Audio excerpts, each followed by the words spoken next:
ប្រកួតបាទរវាងក្រុមម្ចាស់ផ្ទះវៀតណាមឯកសណ្ឋានពណ៌ក្រហមជាមួយនឹងក្រុមភ្ញៀវបាទក្រុមបាល់ទាត់ជម្រើសជាតិកម្ពុជាឯកសណ្ឋានពណ៌ខៀវទឹកប៊ិចបាទការប្រកួតធ្វើឡើងនៅកីឡដ្ឋានកោដៅនៃខេត្តបឹងយើងបាទប្រទេសវៀតណាមនេះគឺជាការប្រកួតមិត្តភាពអន្តរជាតិ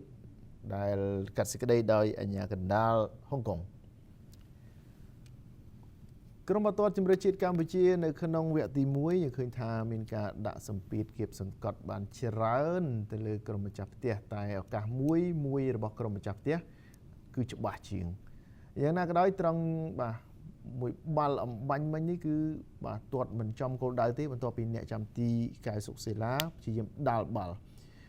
ល់ free kick ត្រង់នេះគឺធ្វើបានយ៉ាងល្អពីកីឡាករបាទ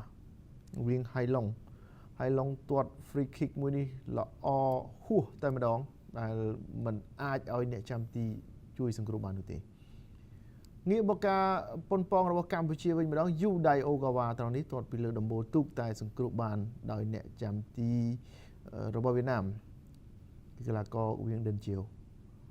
បំផ្លោងត្រង់នេះទៅបាទមានបាល់តែតមួយបាទខ្ទាតមកបាទទាត់សម្ដៅទីបានសម្រេចដោយវៀងវ៉ាងវីដែលជាបាទខ្សែការពារស្លាប់ខាងឆ្វេងបដូរចូលជំនួសបាទមិត្តរួមក្រុមរបស់ខ្លួនបន្តមកទៀតក៏មានបាល់បាទដាច់ត្រង់នេះដែរតែក៏សង្គ្រោះបានដោយអ្នកចាំទីកៅសុកស៊ីឡាតាមរយៈបាល់បាទ counter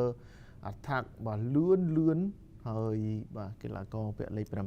7វៀងហៃឡុងក៏បាទប៉ុនប៉ងសម្ដៅទីតែត្រូវសង្គ្រោះបានដោយស៊ីឡាចូលដល់វគ្គទី2មានការផ្លាស់ប្ដូរកីឡាករបាទជាច្រើនរូបរៀងខ្លួន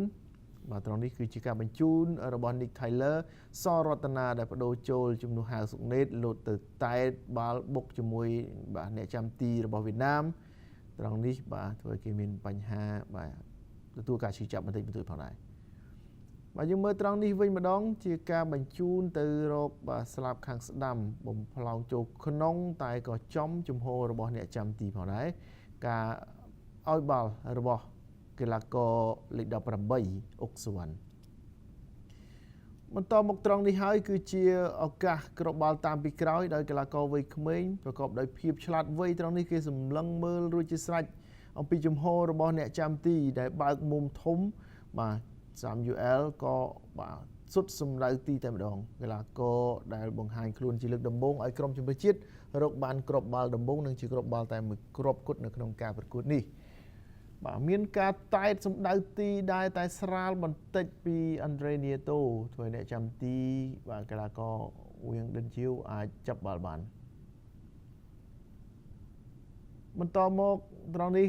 ឱកាសរបស់វៀតណាមគេបញ្ជូនហើយក៏បាទសម្រាប់ចិត្តយឺតបន្តិចការទាត់សម្ដៅទី